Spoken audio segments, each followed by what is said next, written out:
Assalamu алейкум, урматтуу кадырлуу YouTube каналыбыздын көрүүчүлөрү. Сиздер Полотбек Айдаркулов каналындасыздар.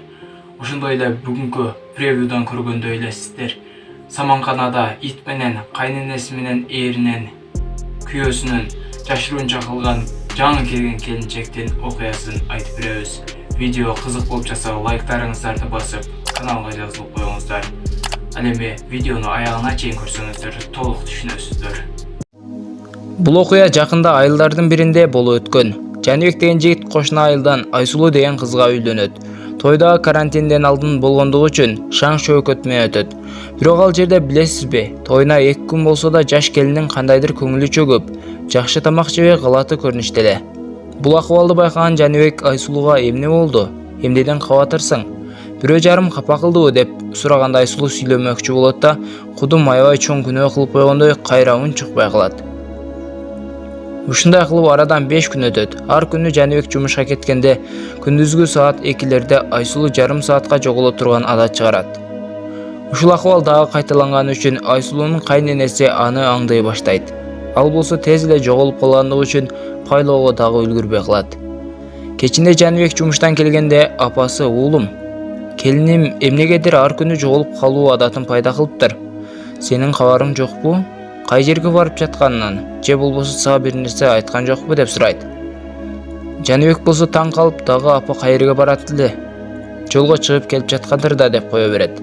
Эртеси Жаныбек жумушка кетет. Саат болсо күндүзгү 9 эле. Бир күн мурда Айсулуунун кайненеси: "Мен эртеге бир жерге барып кечиндеси келемин. Үйдө эч ким болбойт. Ошондуктан сен эшикти ичинен култап аласың" деп айткан. Бул сөздү айтканынын себеби Айсулуу ар күнү кайерге жоголуп калгандыгын билүү жана анын пикири боюнча Айсулуу ар күнү башка эркек менен учурашканы барып жатат деп ойлойт. Эртелеп Айсулуу кечинде үйдө эч ким жокко эми бул ишти беймарал коркпостон кылсам дагы болот деп түнкү кийим менен Саманканага тарапка кетет. Ичкери кирет да эшикти кулпулайт. Муну аңдып турган кайненеси дагы артынан добуш чыгарбастан барат да Саманкананын ичинен кандайдыр бир бакырып жаткан үндү угуп калат. Кайнене шок акыбалга түшөт. Бакырып Айсулууну сырткары чыгышын сурайт.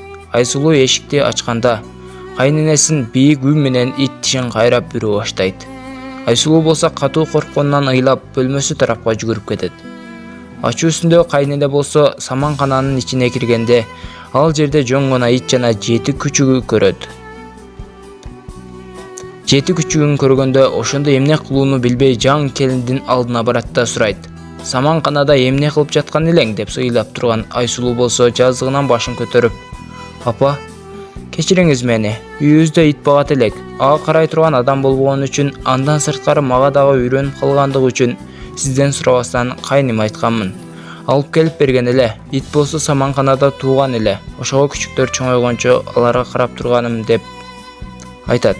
Кайненеси болсо таң калып: "Кызым, акыры сен жаман иш кылбай жатасың го. Ушуну мурдураак айтканыңда мен дагы сага жардамдашат болчумун. Мындан кийин коркпостон бардык сырларыңды мага айтууң керек" деп келинин кучагына алат.